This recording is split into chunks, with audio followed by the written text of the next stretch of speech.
Bonjour, Aleno Amoli. Donc là, je viens pour une ciné-review pour un film excellent, La Ciociara, La Ciociara.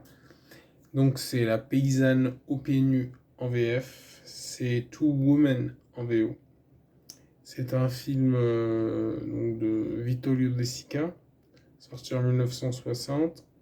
C'est un excellent film que je vous recommande à tous et à toutes de regarder. Alors, en fait, la Sociala, de mémoire, j'ai pas vraiment cherché. Enfin, si, j'avais cherché, mais donc j'ai regardé, et du coup, maintenant, j'ai pas recherché. Donc, de mémoire, c'est c'est en fait, c'est la région proche de Rome, c'est un peu, pas des pecnos, mais ouais, un peu le truc. C'est la région, la Sociala, Uria, je sais plus comment ça se dit. Et donc, alors, avec Sophia Loren, avec Eleonora Brown, avec Jean-Paul Belmondo, avec d'autres acteurs dont j'ai oublié le nom. Mais c'est un excellent film, comme je vous l'ai dit. Alors, c'est quoi? Alors, Sophia Loren, elle joue le rôle de la mère d'Eleonora Brown, qui joue le rôle de Rosetta. Et Jean-Paul Belmondo, je vous expliquais, mais en fait, il joue le rôle de Jean-Paul Belmondo, quoi. Michele.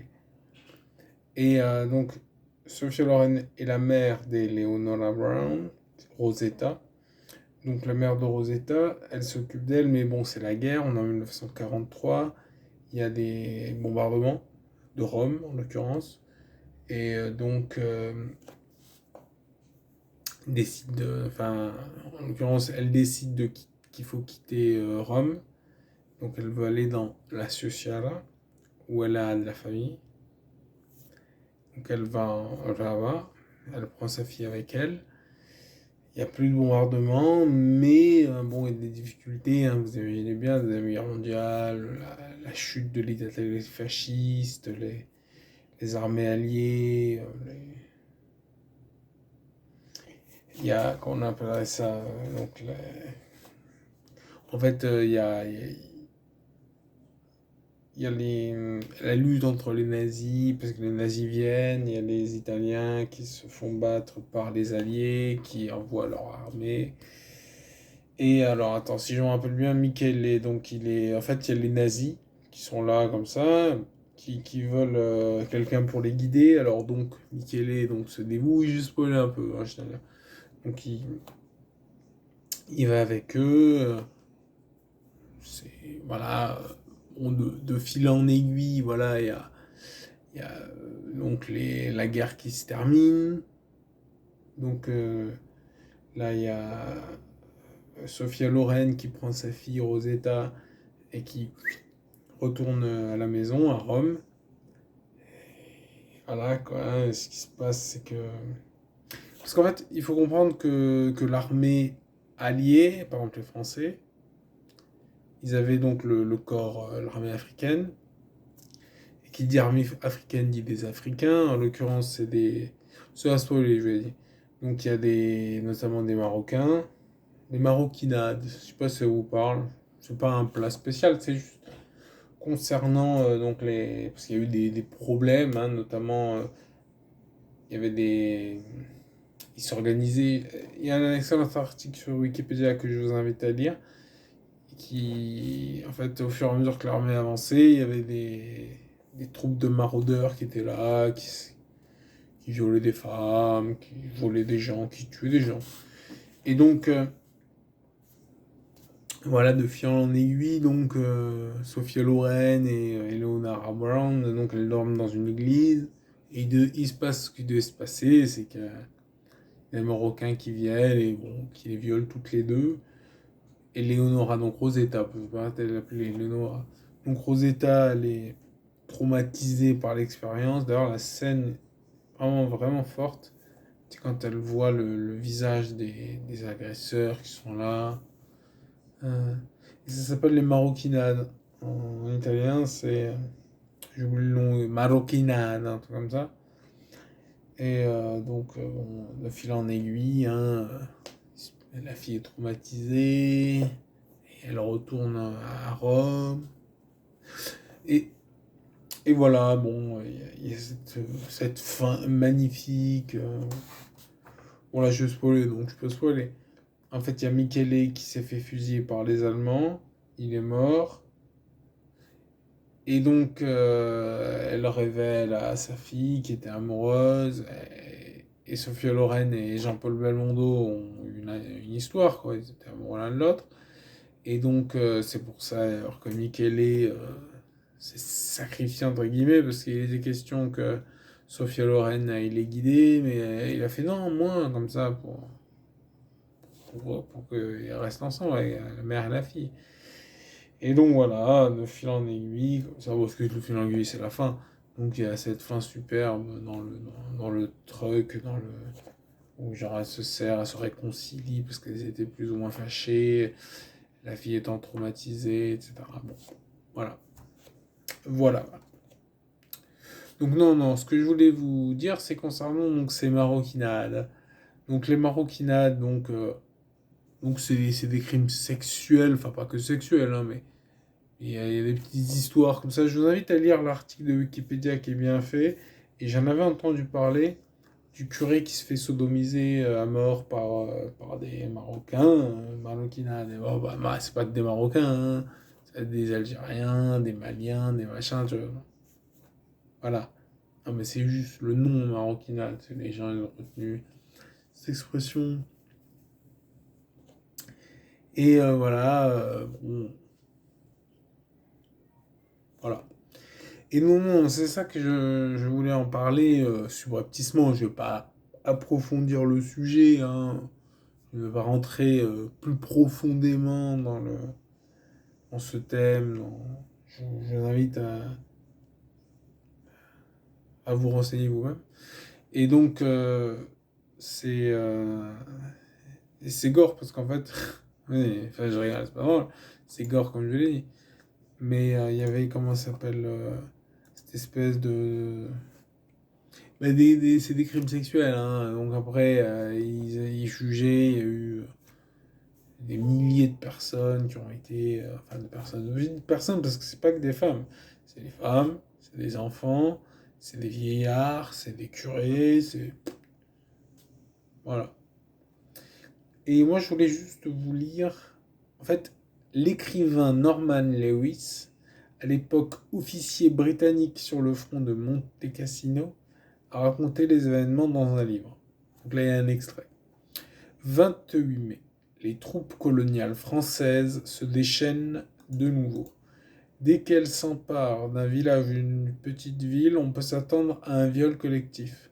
Dernièrement, toutes les femmes de Patrica, Pofi, Isoleta, Supino ou Morolo ont été violées. Alenota, qui est tombée aux mains des Alliés le 21 mai, c'est 50 femmes qui ont été violées.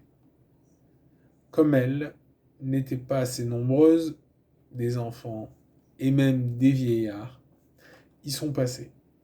Certains disent que les Marocains ont l'habitude de s'attaquer à deux à la même femme, l'un la pénétrant normalement, l'autre la sodomisant. Il en résulte dans de nombreux cas de graves lésions de l'appareil génital, de l'utérus ou du rectum. À Castro dei Volsi, les médecins ont dû soigner 300 personnes, toutes violées. Et à Seccano, les Britanniques ont été contraints d'ériger un camp de fortune pour protéger les Italiennes. De nombreux morts ont déserté. C'est ce que je vous disais. Ils désertaient et formaient des bandes de maraudeurs, quoi, qui s'attaquent au village loin derrière les lignes. Il y en aurait en ce moment même qui rôdent du côté d'Afragola, ajoutant une terreur nouvelle à celle produite par la présence de groupes de maraudeurs. Je me suis rendu aujourd'hui à Santa Maria, à Vico, pour rencontrer une jeune fille qui serait devenue folle après avoir été agressée par une bande de morts. Elle vit seule avec sa mère, elle-même violée à plusieurs reprises, dans un dénuement presque total. Elle allait un peu mieux lorsque je suis arrivé, se comportait de façon à peu près normale. Elle avait même du charme, mais restait incapable de se déplacer en raison des sévices subis. Les carabiniers et la Publica Sicurezza affirment que la jeune fille n'a jamais joui de tous ses esprits et qu'elle aurait depuis longtemps été confiée à un asile s'il y avait seulement des lits disponibles. En tout état de cause, c'est un mari à présent qu'elle risque d'avoir du mal à trouver. Nous voici enfin confrontés, de la façon la plus triviale, à cette sorte d'horreur qui a frappé toutes les femmes de Macédoine, qui préfèrent se jeter du haut des falaises plutôt que de tomber aux mains des troupes turques. Un, un destin pire que la mort. Il ne s'agit pas d'autre chose aujourd'hui. De retour à l'hôtel de ville, j'ai été pris à partie par un groupe de Sindasi, Sindasi ça veut dire meurt apparemment, des villages environnants qui m'ont présenté un ultimatum. Soit vous nous débarrassez des Marocains, soit nous en chargeons. Ces hommes avaient la mine farouche des pires gangsters de films policiers et j'ai été convaincu qu'ils n'hésiteraient pas une seconde à mettre leurs menaces à exécution. Pour quelle raison un jeune et paisible paysan marocain se transforme-t-il en un redoutable psychopathe sexuel aussitôt l'uniforme endossé? Des enquêtes ultérieures conduites dans les villages martyrs m'ont appris que la bande qui avait attaqué Santa Maria Vico se déplaçait à bord de plusieurs jeeps commandés par un sous-officier qui se travestissait et gesticulait comme une danseuse lorsqu'il n'était pas lui-même en action. 4 juin, l'inévitable est arrivé. 5 morts ont été tués dans un village près de Cancello. Ils s'étaient laissés attirer dans une maison où des femmes les attendaient. Là, on leur a servi de la nourriture et du vin, donnant un poison paralysant. Alors qu'ils avaient gardé toute leur conscience, ils ont été émasculés puis décapités. J'ai aimé ce passage-là. Cette dernière tâche avait été confiée à de jeunes garçons pubères. C'est pas ça que j'ai aimé, c'est... Enfin, bon, comme une épreuve de vaillance. Mais il manquait de force et d'adresse pour s'acquitter de ce devoir vite et efficacement. Les cadavres, les cadavres ont été enterrés dans les jardins potagers du village, dans des carrés de choux, soigneusement déracinés puis replantés. La zona di Camorra bruit depuis de plaisanteries sinistres sur la qualité de la récolte à venir. Tu m'étonnes. Je tiens tout ça de mon informateur d'Afragola. Juste une remarque. Il paraît que c'est pas bon pour les plantes parce que ça me fait penser à la Corée du Nord. Apparemment en Corée du Nord, ça leur sera arrivé de faire ça. Et du coup, les légumes pâtissent en niveau qualité, c'est pas bon. Même si l'idée est séduisante, ça je ne dis pas le contraire. Mais voilà. Il vaut mieux juste les fusiller, et puis passer à autre chose, je sais pas, j'ai oublié ce qu'on en fait, mais voilà. À la mer. Ou tu les... Ouais, à la mer c'est pas mal. Enfin bon.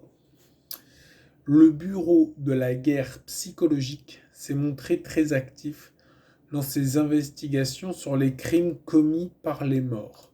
Mort, en fait, ça veut dire nord-africain.